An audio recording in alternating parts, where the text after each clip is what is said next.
Gainsbourg, Thomas Bouju. Alors que les fossoyeurs de l'industrie musicale et autres marchands du temple célèbrent les 20 ans de la disparition de Serge Gainsbourg, flashback sur les multiples carrières cinématographiques du prince de la rue de Verneuil. Acteur, metteur en scène, mais aussi compositeur de bandes originales. Gainsbourg fait ses débuts devant la caméra en 1959 dans Voulez-vous danser avec moi. Mais aujourd'hui, on se souvient surtout de ses apparitions dans des péplums italiens, toujours dans le rôle du traître. Pour l'instant, Samson est dans notre prison et il n'est pas prêt d'en sortir. En 67, il coécrit le scénario de la comédie musicale Anna, réalisée par Pierre Koralnik, où il se partage la vedette avec Anna Karina et Jean-Claude Brialy. Bien entendu, il en signe la partition. Un mouvement alternatif qui va de l'appétit au dégoût et du dégoût à l'appétit. Mais c'est l'année suivante, sous la direction de Pierre Grimblat, qu'il obtient son premier rôle et fait la connaissance de sa partenaire fraîchement débarquée de Londres avec son panier en osier et son accent british, Jane Birkin. C'est un Truffaut qui m'a donné l'idée de le faire. Et dès que j'ai commencé à raconter cette histoire, c'était plus moi. Mais je savais que je prendrais Gainsbourg, parce qu'on se ressemblait à l'époque. On jouait en fait la vraie vie de Grimblat. C'était calqué sur sa vie à lui. Mais c'est vraiment grâce à ce film, parce que sinon je ne serais jamais venue en France. J'aurais jamais fait la piscine alors. J'aurais jamais fait toute la suite et j'aurais jamais connu Serge surtout. Il me racontait qu'il avait un projecteur vertical et que la nuit, ça roulait sur son paddock et il se projetait au plafond, slogan en boucle.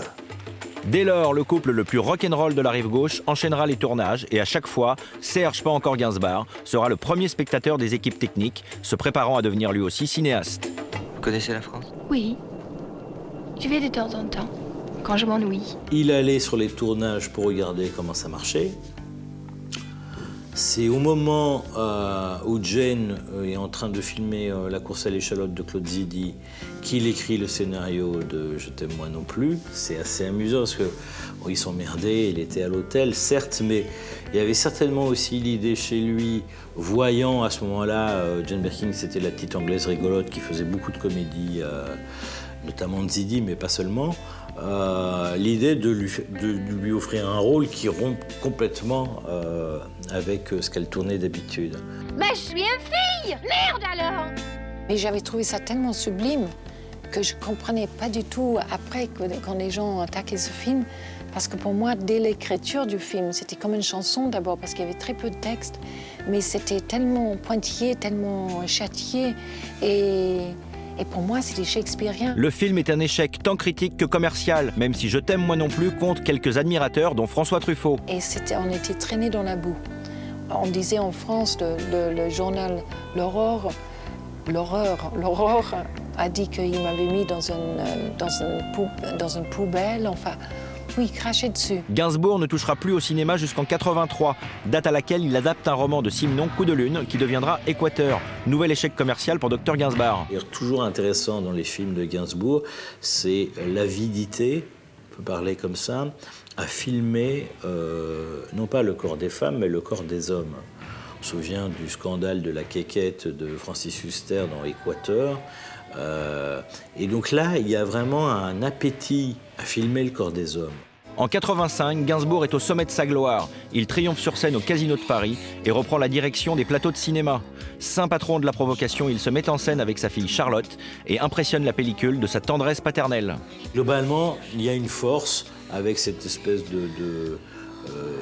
d'inceste qu'il faut contrôler par rapport à Charlotte.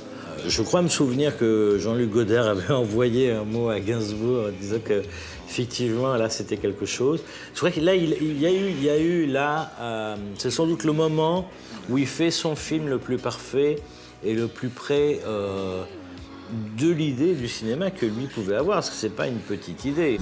Il réalise son dernier film, Stan the Flasher, 1 an avant sa mort. C'est son complice Claude Berry qui le produit et qui interprète le rôle titre. Et donc ça s'est monté, à mon avis, un peu sur l'argent et le nom de Claude Berry.